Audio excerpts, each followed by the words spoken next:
کان لہو مثل اجرہ من غیر ان ینقص من اجرہ شیء، اور روزہ افطار کروانے والے کو روزہ رکھنے والے جتنا اجر ہی دیا جائے گا، لیکن روزہ رکھنے والے کے اجر میں بھی کوئی کمی نہیں واقع ہوگی۔ جتنا اس نے سارے دن کی بھوک اور پیاس کاٹ کر کے تکلیف اٹھا کر کے روزہ رکھا، جس نے شام کو اس کو افطار کر دیا، اتنا ہی ثواب اس کو عطا کر دیا جائے گا، اس کا اجر کم کیے بغیر۔ اللہ اکبر! یہ امت کے لیے اللہ نے کیا پیکج دیا ہے، کیا کرم نوازیاں ہیں اس امت کے لیے۔ آقا کریم نے ارشاد فرمایا، ایک شخص صبح سے لے کے ظہر تک مزدوری کرتا ہے، اس کو ایک قیراط دیا جاتا ہے، اور ایک شخص ظہر سے لے کر عصر تک مزدوری کرتا ہے، اس کو بھی ایک قیراط دیا جاتا ہے، اور ایک عصر سے لے کر مغرب تک مزدوری کرتا ہے، اس کو 2 قیراط دیے جاتے ہیں۔ فرمایا پہلی مثال یہود کی ہے، دوسری مثال نصارہ کی ہے، اور تیسری مثال میری امت کی ہے۔ یہودیوں نے اور عیسائیوں نے اس پہ اعتراض کیا کہ ہمارا اجر کیوں تھوڑا ہے، تو میرے اور آپ کے آقا و مولا نے فرمایا تمہارا تھوڑا نہیں، ہمارا زیادہ ہے۔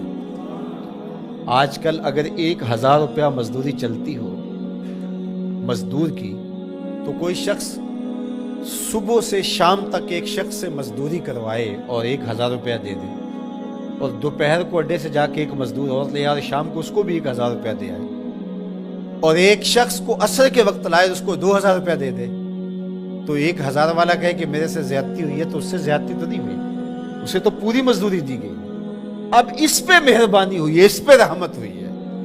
تو کہا یہود اور نصارہ کی یہ مثال ہے، ایک صبح سے ظہر تک مزدوری کرے اس کو 1 قیراط، ایک ظہر سے عصر تک مزدوری کرے اس کو بھی 1 قیراط، اور تیسرا بہت تھوڑا وقت عصر سے مغرب تک مزدوری کرے اس کو 2 قیراط۔ کہا یہ امت محمدیہ علی صاحب الصلوات کو دیا گیا نور ہے۔ تو ایک شخص نے سویر سے لے کر شام تک روزہ رکھا، بھوک کاٹی، پیاس کاٹی، سخت شدت کی گرمی سہی، اور ایک شخص نے شام کے وقت اس کو روزہ افطار کروا دیا۔ اور سنو حضور علیہ الصلوۃ والسلام کا فرمان، جب حضور نے فرمایا کہ اس کو پورا اجر ملے گا پہلے کے اجر کو کم کیے بغیر، تو صحابہ کا تو دل تڑپنے لگا کہ یہ کتنی بڑی بات ہے۔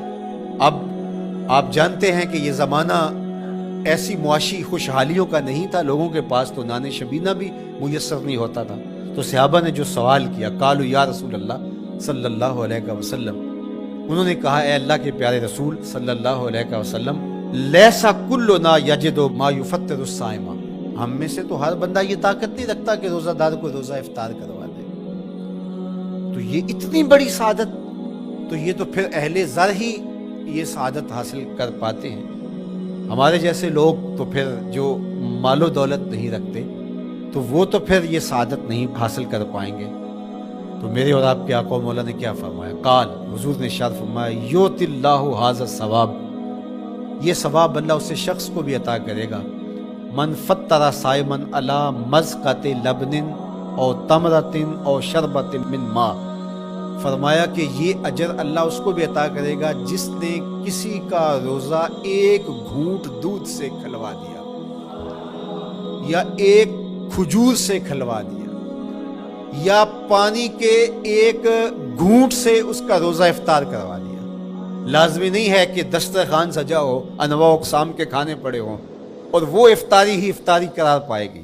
جس نے کسی کو وہاں باہر ٹوٹیوں سے پانی کا گلاس بھر کے، کٹورا بھر کے سادہ پانی بھی پیش کر دیا، تو اس کو بھی ثواب مل جائے گا۔ کتنا ثواب ملے گا؟ پورا روزہ رکھنے کا ثواب اس کو ملے گا۔ کتنی رحمتوں کی لوٹ سیل لگی، کوئی ایسے بھی بانٹتا ہے، کوئی ایسے بھی کرم نوازیاں ہوتی ہیں، لیکن میرے رب کے خزانے کتنے کھلے ہیں۔ میں نے مدینہ المنورہ میں ایک شخص کو دیکھا کہ وہ روزے کے وقت وہاں سے ہی گلاس لیتا اور زمزم سے بھرتا اور روزہ داروں کے آگے رکھتا چلا جاتا، اور روزانہ اس کا یہ عمل ہوتا، نماز عصر کے بعد شروع ہوتا، جتنی اس کی پہنچ ہوتی ہر ایک کے آگے رکھتا چلا جاتا، پانی بھی وہاں سے لیا، گلاس بھی وہاں سے لیا۔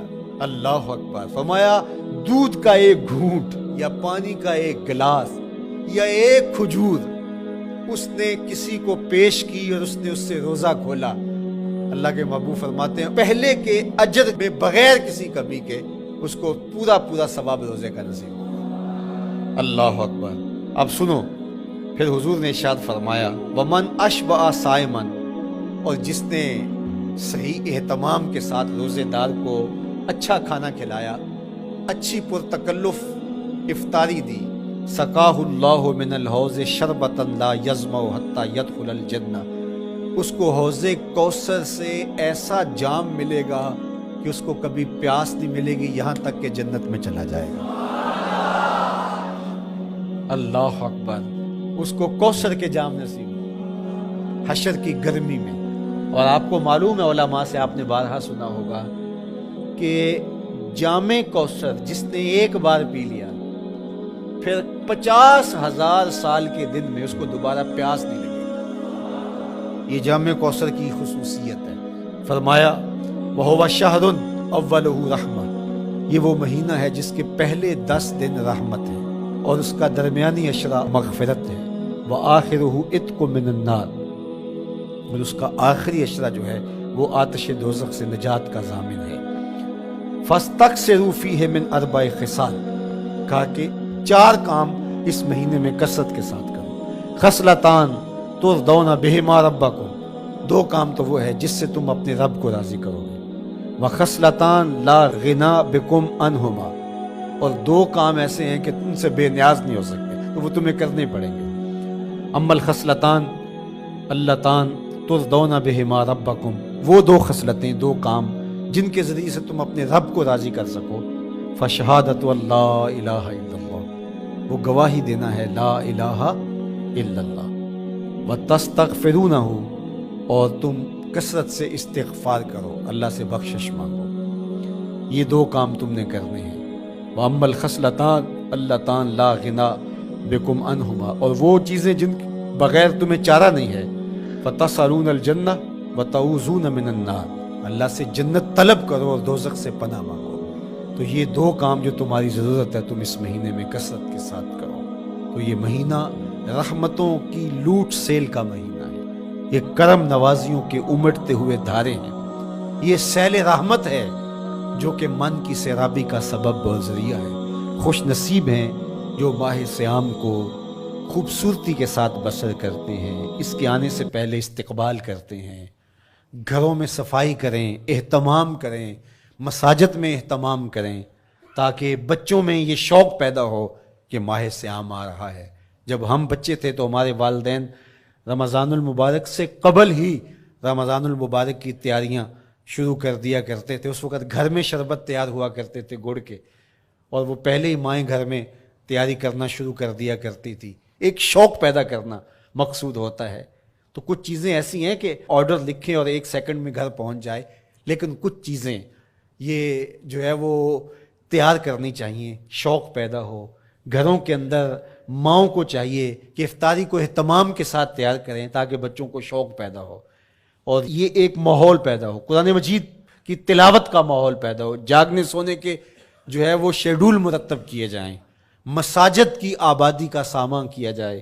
پچھلے سال تو بڑا اداس رمضان گزرا، اس لیے کہ کرونا کے حوالے سے جس طرح ملکی حالات تھے وہ آپ کے سامنے تھے۔ اس مرتبہ الحمدللہ اس طرح کے حالات نہیں ہوں گے، کچھ SOPs کو آپ کو فالو کرنا ہوگا، لیکن مسجدوں کی انشاءاللہ رونقیں بحال رہیں گی، اور صلاۃ التراویح اور سحر و افطار کے لمحے، نوافل، تسبیحات، اذکار، نمازوں میں 5 گانہ حاضریاں، یہ کیسا خوبصورت ماحول ہوتا ہے، رحمتیں برس رہی ہوتی ہیں، انوار اتر رہے ہوتے ہیں، اور وہ کیا خوبصورت لمحے ہوتے ہیں اور کیا گھڑیاں ہوتی ہیں۔